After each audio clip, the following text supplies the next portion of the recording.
강대국 미국, 일본을 뒤흔드는 북한, 쿠바에도 꿀리는 한국, 북일 정상회담. 한반도의 전쟁 기운이 만연한 가운데 갑자기 일본이 북한과 정상회담을 희망한다는 기사가 나왔습니다. 기시다 후미오 총리는 지난 9일 중의원 예산위원회에서 북일 정상회담 추진 관련 질문에 구체적으로 여러 활동을 하고 있다라고 답했습니다. 뜬금없는 정상회담 제안이라고 생각할 수도 있겠지만 사실 전부터 중요한 시기마다 일본은 북일 정상회담을 제안했습니다.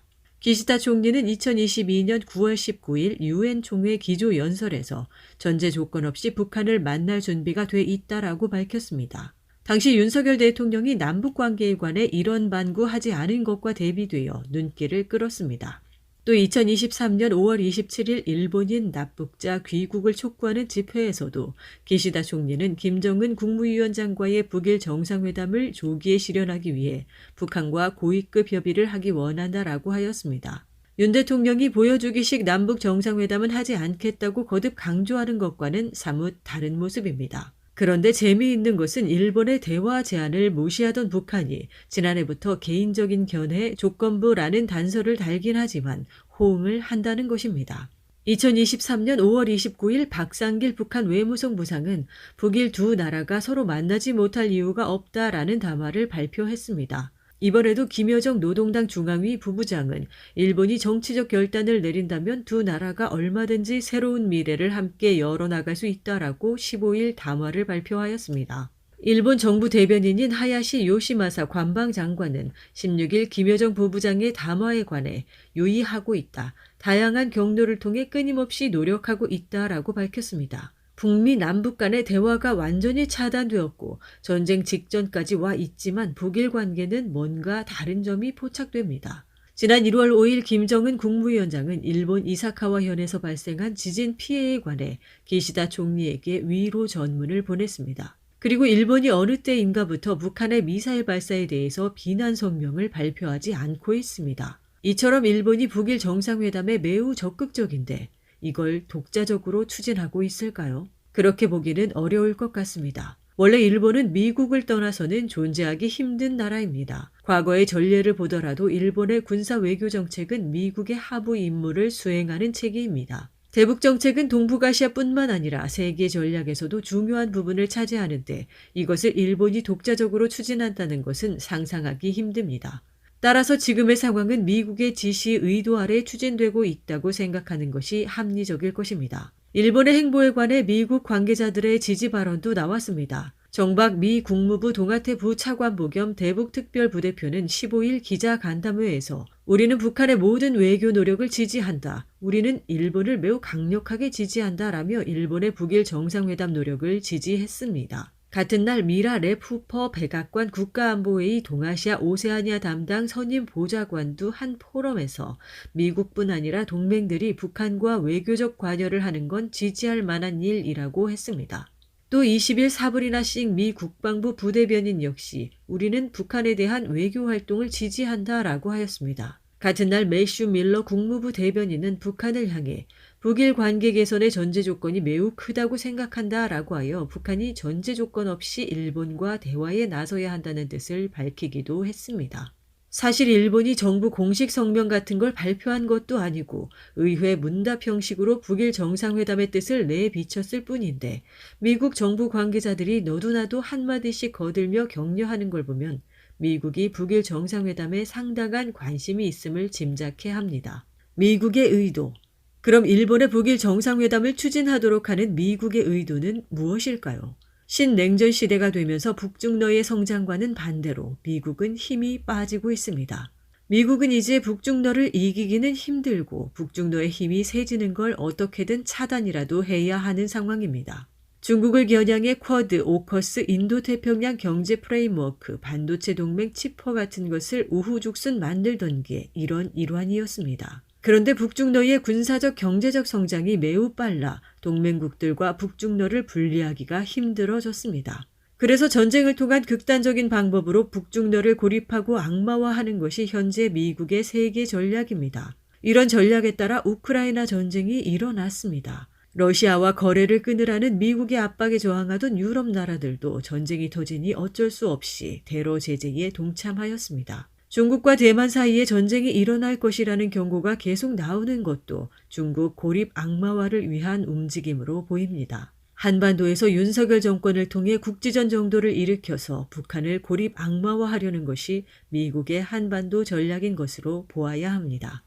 이런 전략에 따라 미국은 윤 대통령에 힘을 실어주기 위해 계속해서 한미연합훈련, 전략 핵무기 전개의 강도를 더해가고 있습니다. 만약 미국이 한반도 전쟁을 원하지 않는다면 한미연합훈련 전략 핵무기 전개를 중지하고 북한과 대화에 나서면 되는데 지금까지 행동으로 보아 그럴 생각은 없어 보입니다.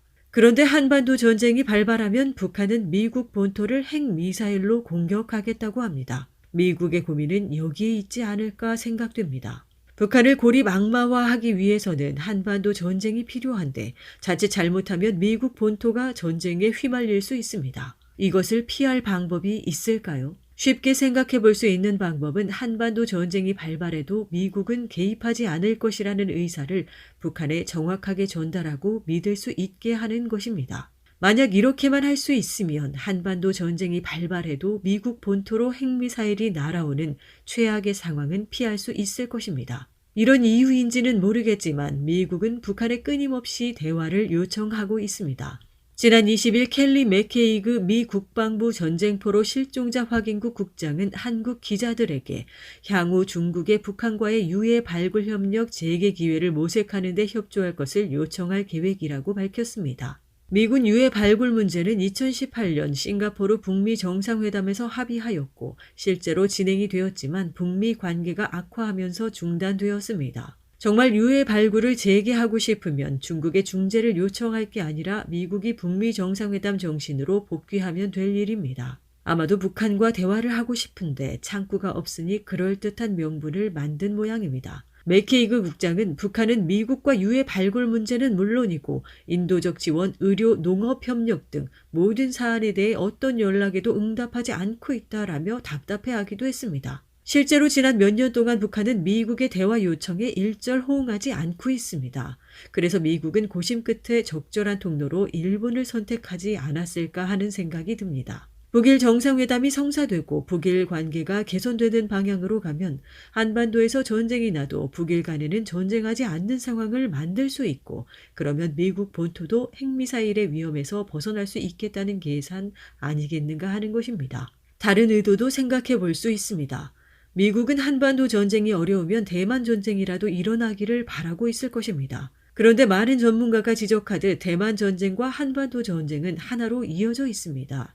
대부분 대만에서 전쟁이 나면 한반도에서도 전쟁이 나고 반대로 한반도에서 전쟁이 나면 대만에서도 전쟁이 날 것으로 예상합니다. 이러면 북한과 중국을 동시에 상대해야 하는 미국에 너무 큰 부담이 됩니다. 그래서 미국은 대만 전쟁 발발 시 북한이 개입하지 말고 뒤로 빠져주기를 바라고 있을 것입니다. 이런 노림수를 가지고 일본을 앞세워 북한과 접촉하려 하는 것 아닐까 싶습니다. 일본도 북일 정상회담이 필요할 것입니다. 2023년 명목 국내 총생산 국가 순위에서 일본이 세계 4위로 한 계단 떨어졌습니다. 일본은 대러 제재에 동참하지 않고 러시아의 원유, 가스 등을 수입해 그나마 경제를 유지하고 있었는데도 4위로 밀려난 것입니다. 그만큼 일본의 경제가 좋지 않습니다. 후생 노동성이 6일 발표한 정기 보고서에 따르면 실질 임금이 전년 동월 대비 2.5%포인트 감소했으며 같은 날 총무성은 물가 상승률이 전년 동월 대비 1.2%포인트 증가했다고 발표했습니다. 물가는 오르는데 소득이 줄어드니 서민들의 체감 경기가 매우 나쁜 상황입니다. 일본은 북한과의 관계 개선을 통해서 경제적 이익을 취하려는 의도가 있을 것입니다. 이전까지는 북한이 동족인 한국과 먼저 경제협력을 추진했지만 이제 그런 정책이 사라진 조건에서 일본은 그 자리를 차지하려는 욕심이 있을 것입니다. 세계 2위의 매장량을 자랑하는 북한 히토류 개발 같은 걸로 일본의 첨단 산업을 일으킬 구상을 할지도 모릅니다. 일본은 자타가 공인하듯 경제 동물입니다. 돈이 되면 무슨 짓이든 다 합니다. 대러 제재에서 이탈해 러시아산 원유 가스를 사들이는 것을 보십시오. 경제뿐 아니라 최근 지지율이 10%대로 추락한 기시다 총리가 정권 유지를 위해서라도 특별한 돌파구가 필요한데 그게 북일 정상회담이 될 수 있습니다. 여유 있는 북한.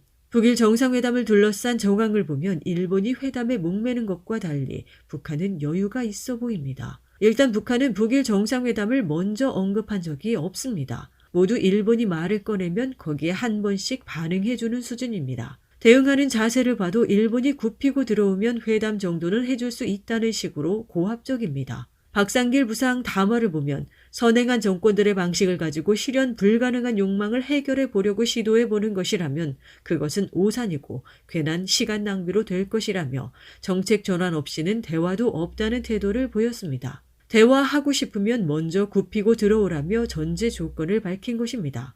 김여정 부부장 담화를 봐도 현재까지 우리 국가 지도부는 북일 관계 개선을 위한 그 어떤 구상도 가지고 있지 않으며 접촉에도 아무런 관심이 없는 것으로 알고 있다라며 회담이 성사되지 않아도 그만이라는 투입니다. 반면 일본은 구체적으로 여러 활동을 하고 있다. 전제 조건 없이 만나겠다. 조기에 실현하자. 다양한 경로로 끊임없이 노력한다라며 적극적인 태도를 보입니다. 한편 이번 김여정 부부장 담화에 관해 한미일에서 흥미로운 반응들이 나옵니다. 일본 산케이 신문은 일본에 대한 융화 자세를 시사해 한미일 협력을 분열하려는 것 같다라고 분석하였고, 교도통신도 북한이 일본에만 대화의 추파를 던져 3개국 체제를 동요시키려는 생각이 있는 듯하다라고 하였습니다. 미국도 비슷한데 정박 부차관보는 북한은 항상 한국과 다른 나라 관계에 균열을 일으키는 데 관심이 있다라고 하였습니다. 한국은 초조한 분위기입니다. 외교부는 16일 일북 접촉은 북한 비핵화와 한반도 평화 안정에 도움이 되는 방향으로 이루어져야 할 것이라며 북일 대화에서 비핵화 얘기를 해야 한다는 주문을 했습니다.